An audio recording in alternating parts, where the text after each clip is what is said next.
ایک گاؤں میں جب بھی کوئی مہمان داخل ہوتا تو مہمان کا گرم جوشی سے استقبال کیا جاتا۔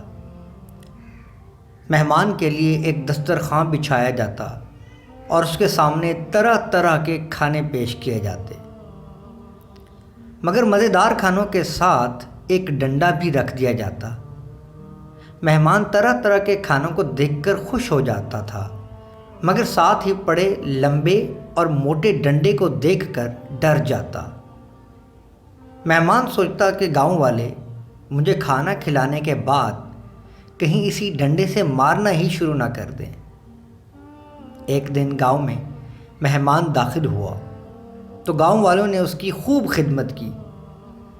مہمان کھانا تو کھا رہا تھا، مگر اس کی نظریں مسلسل ساتھ میں پڑے ڈنڈے پر جمی ہوئی تھیں۔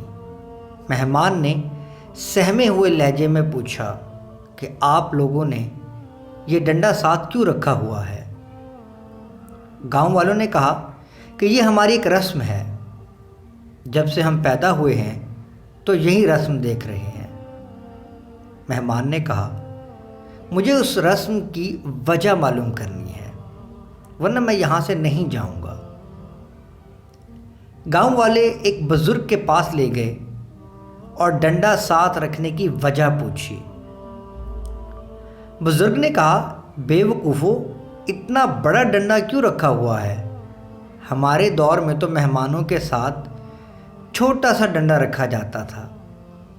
اس نے ڈنڈے کو درمیان سے کاٹ دیا اور کہا کہ اب یہ سائز ٹھیک ہے۔ مہمان نے کہا بابا جی، مگر ڈنڈا مہمان کے ساتھ رکھا کیوں جاتا ہے؟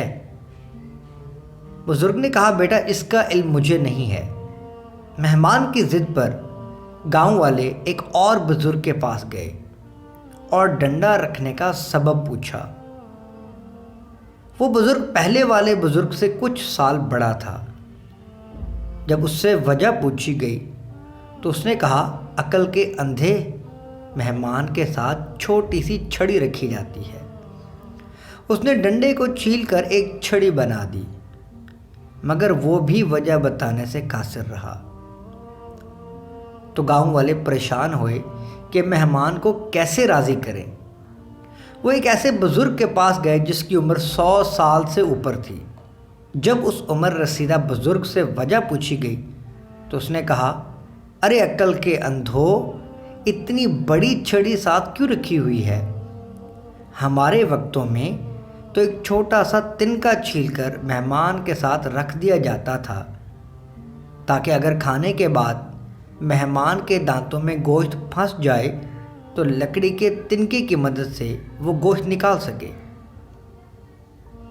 اس کہانی سے ہمیں سبق ملتا ہے کہ ہر معاملے کی ابتدا ایک چھوٹی سی بات سے ہوتی ہے، مگر تکرار اور ضد سے اسے طول دے کر ایک بڑا سا مسئلہ بنا دیا جاتا ہے۔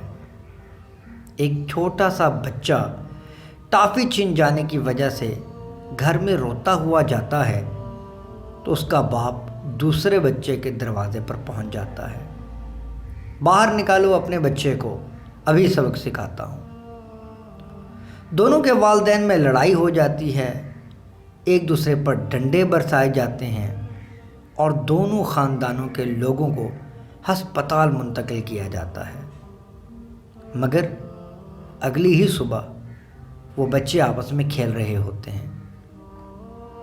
چھوٹی چھوٹی باتوں کو چھوٹا چھوٹا ہی رہنے دیا جائے تو زندگی آسان ہو جائے، مگر مسئلے تب پیدا ہوتے ہیں جب چھوٹی باتوں کو طول دے دیا جاتا ہے اور ایک چھوٹے سے تنکے سے ڈنڈا بنا دیا جاتا ہے۔